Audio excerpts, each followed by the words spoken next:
So let's begin. Everybody ready? All right. So here, you have your T cell. And your T cell goes to education, becomes a CD8 positive or CD4 positive. And that's occurring in the thymus. Now, once that CD4 leaves, that CD8 leaves, they're naive. They're not immature anymore. Sorry.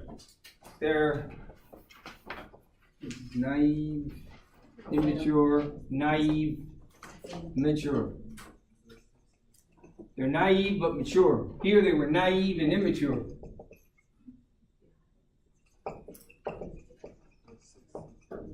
And so the thymus is educating the T cells and selecting them to either be one or the other.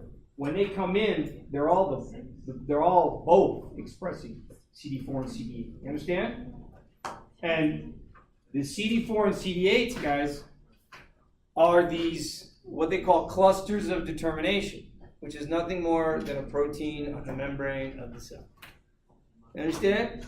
And the reason why they're numbered is because there's a whole bunch of them. You understand? And so we got to number them. Because why? Because there's a whole bunch of them. You understand?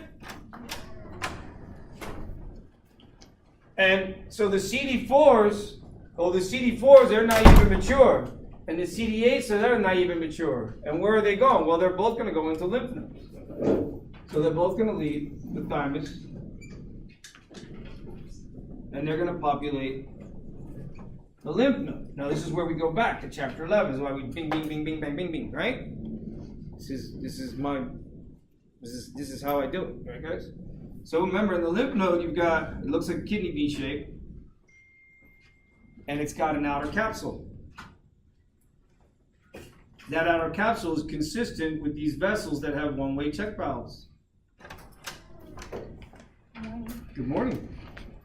They have these one-way check valves. So they're like veins. So guys, I ask you, will it increase cardiovascular exercise as well as physical exercise itself? Will it improve lymphatic flow? Yes. Everyone agree? Yes. So if I can't move, would that reduce my lymphatic flow? Yes. Would it increase my risk for disease? Yes. Does that make sense? It does, doesn't it?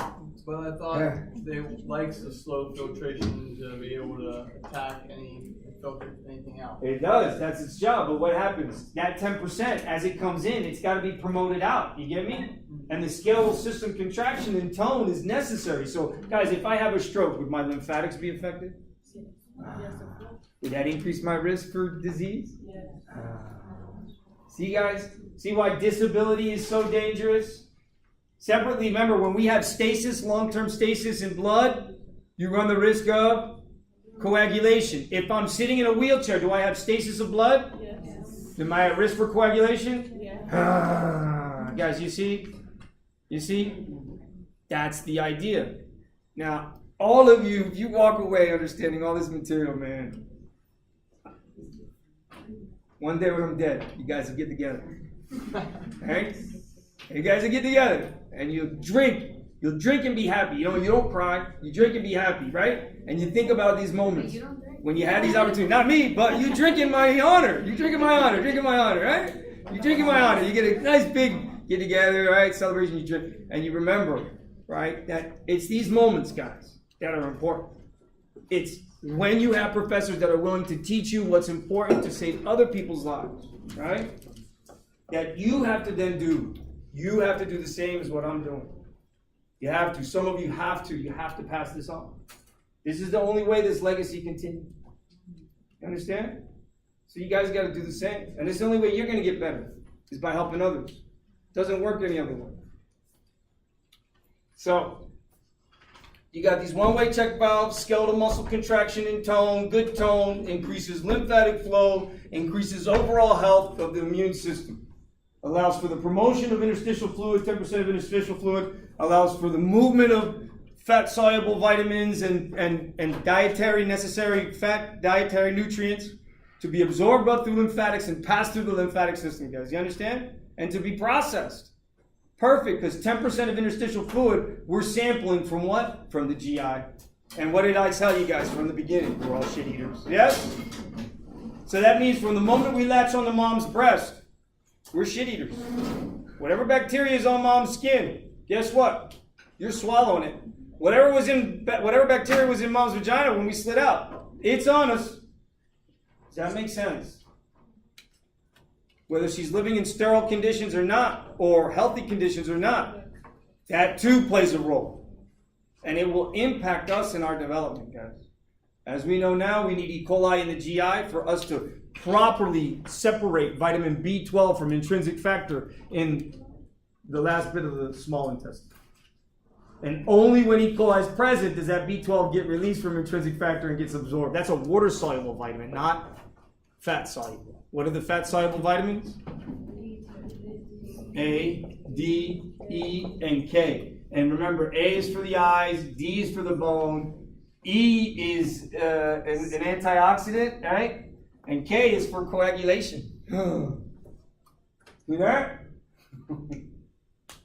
Fat-soluble vitamins. Separately, we need a lipid. We need a lipid called arachidonic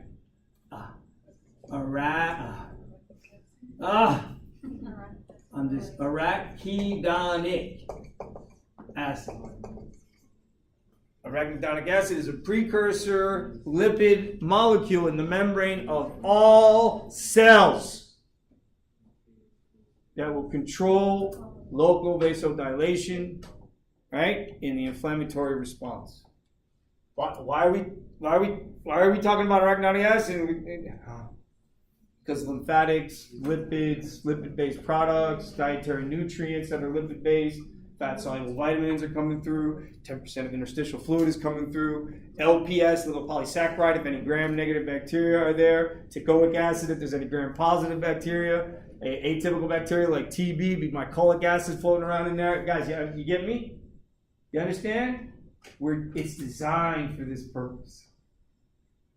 Yes? While you're in the diagnosis, what is the main difference between the negative and the positive selection? So the first is the negative selection. The positive selection is whether or not they have the markers. The negative selection is whether or not with those markers will they respond in the inappropriate manner, either too less or too little, and not just, hey, I recognize you and that's it. In terms of MHC, they're kind of being pre-educated to MHC in the thymus, and in that negative selection, what it does is if it's not responsive enough or it's too excessive response, what it wants is it wants this. In negative selection, it wants that I recognize you and that you recognize me, and that I recognize you and I communicate with you that I recognize you. Not that I just show up and just stand there and look at you. If I just show up, stand there and look at you, shut down. You understand? Then then I start talking too much, I don't know, that's no good. So they remove it that way. So it's got to recognize, communicate just enough, and then it allows to leave the thymus. That's the negative selection. So they're getting selected out and removed and destroyed. You understand? That's thymic education. Ever understand that? That is thymic education. That positive and negative selection is thymic education. And in that process, you're going to come in with cells that have both to cells that either have one or the other. You understand that?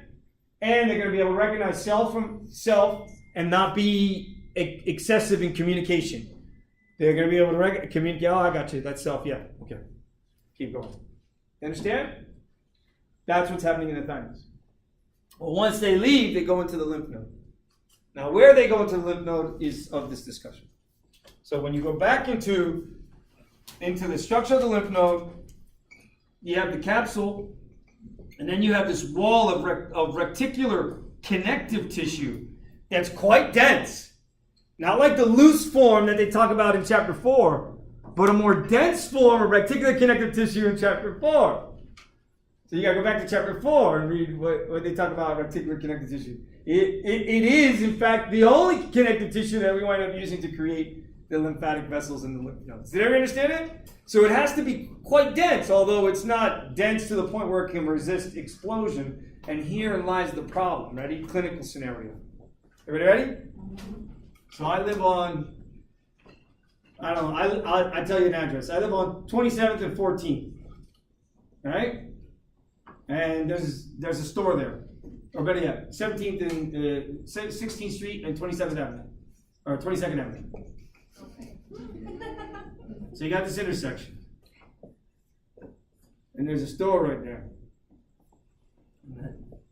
I went to the store, pulled out at the stop sign,